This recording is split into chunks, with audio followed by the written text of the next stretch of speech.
Hi friends, in this video we will talk about some general information and definition of Lagrangian in classical mechanics. Before we move to the Lagrangian itself, we would like to define what the mechanics is. What do we study under mechanics? So mechanics is basically a physics of any body or particle which is in motion. So if you want to describe the motion of the bodies or particles, we would do mechanics. Now there are three branches in mechanics. One is classical mechanics, then relativistic mechanics, and then we have quantum mechanics. Now classical mechanics is applicable for absolute mass, distance and time. Okay. Here absolute mass, what I mean by that is the mass remains constant throughout the motion. If you will see that in relativistic mechanics, which is nothing but the special theory of relativity, you might have studied that in this particular mechanics, we talk about the large velocities which are almost closer to the speed of light, and when a body is traveling with such a large velocities, their mass continuously keep changing by the equation E equals mc squared. But in classical mechanics, the mass is absolute. That means it doesn't change during the motion. So for such small velocities comparable to the speed of light, we apply classical mechanics, and for this case, the large velocities as we talk about, we apply special theory of relativity.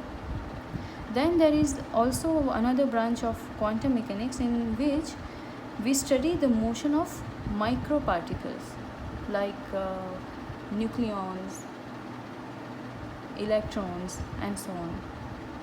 Okay.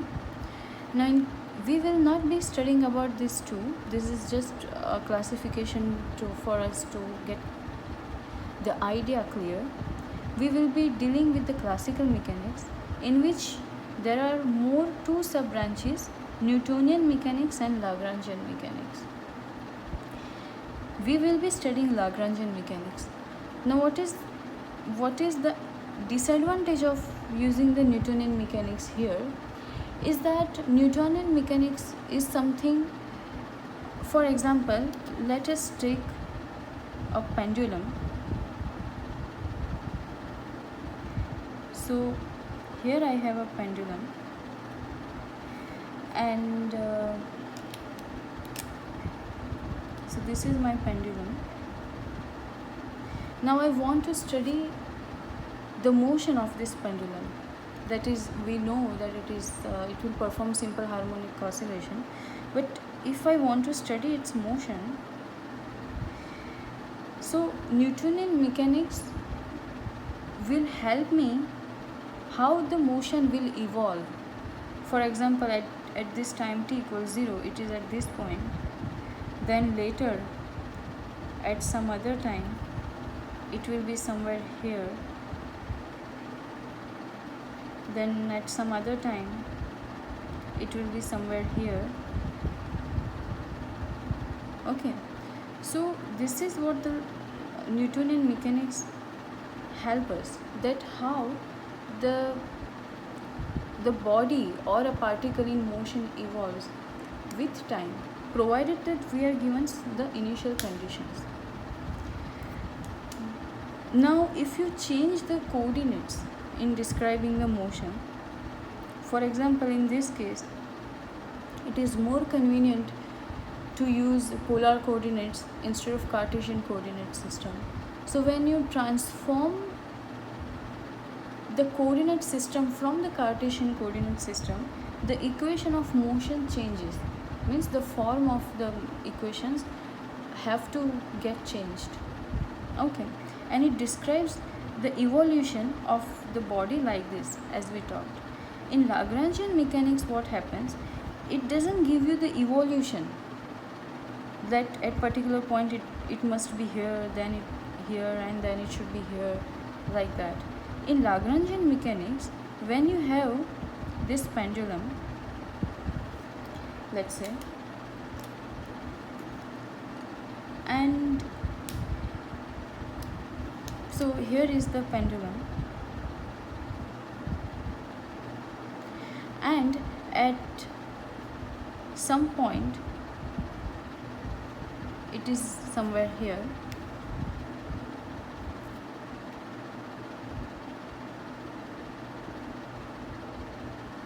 So Lagrangian mechanics will tell us that now from moving from here to here, it could take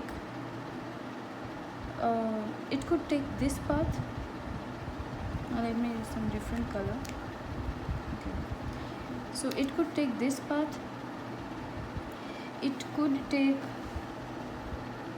this path or this path, or it could take some randomly this path. Means it could take any path from this point to reach this point. It could also go from here to here. So there are many infinite number of possible paths available through which the particle or this pendulum could move from this point to the other point. Now we will see that how to decide such path, that which path the pendulum will actually take, that we will see in a while. But let us know for now that particle or this pendulum particularly in this example will choose this particular path. So Lagrangian mechanics describes the whole path of the motion of the body instead of describing the time evolution like Newtonian mechanics. It doesn't say that at this point, after some time it will be here, then it will be here, then it will just give you the whole path of the motion. And also, just like I said that in Newtonian mechanics we have to take care of the coordinate transformation, as it will change the equation of motion. Here the Lagrangian is defined as T minus V, where T is the kinetic energy and V is the potential energy. And since you can see that when we define the Lagrangian, we are actually dealing with the energies, and therefore it really doesn't involve such defect when you transform from one coordinate to another coordinate, just like in Newtonian mechanics, because you are dealing with the energies and it has nothing to do with it, always remains the same, doesn't matter which transformation you do. Okay, so this is the major advantage of using the Lagrangian, because it eases your calculations, and that's how in complicated systems like double pendulum or so, you will define or use the Lagrangian for your calculations. Now Lagrangian is a function of generalized coordinate q, corresponding velocity q dot, and time. Here generalized coordinates, this q, are the coordinates. They could be anyone. It could be Cartesian coordinates, it could be polar coordinate, spherical polar coordinate, cylindrical coordinates, it could be anything. We will see this in details when we will be solving the problems, then you will get the better idea, and I will keep saying that these are the generalized coordinate for us. But as of now, you just know that this is the most general notation of the coordinates, that it doesn't actually, this structure is not like it is made only for the Cartesian coordinate, because that's why it is called generalized coordinates. That's why it is called generalized coordinates.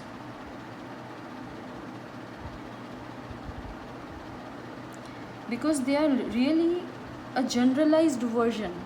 They could be any set of coordinates, like I said, and it will still follow the same structure. You can define Lagrangian just like this, irrespective of what coordinates you choose. So whatever the coordinate you choose, for example, so I can also write it like q dot I and t. Now I stands for you can have multiple coordinates at the same time. For example, I have a Cartesian coordinate, then I have 3 coordinates, as you know, that x, y and z. So I will define x to be q1, y will be q2 and z will be q3, and I will have corresponding velocity q1 dot, which is nothing but x dot. I will have q2 dot, which is nothing but y dot, and q3 dot, which is z dot. So I have corresponding qi dots, that means the velocities. Now instead of this Cartesian coordinate, let's say I want to use polar coordinates. So in polar coordinates we have r and theta.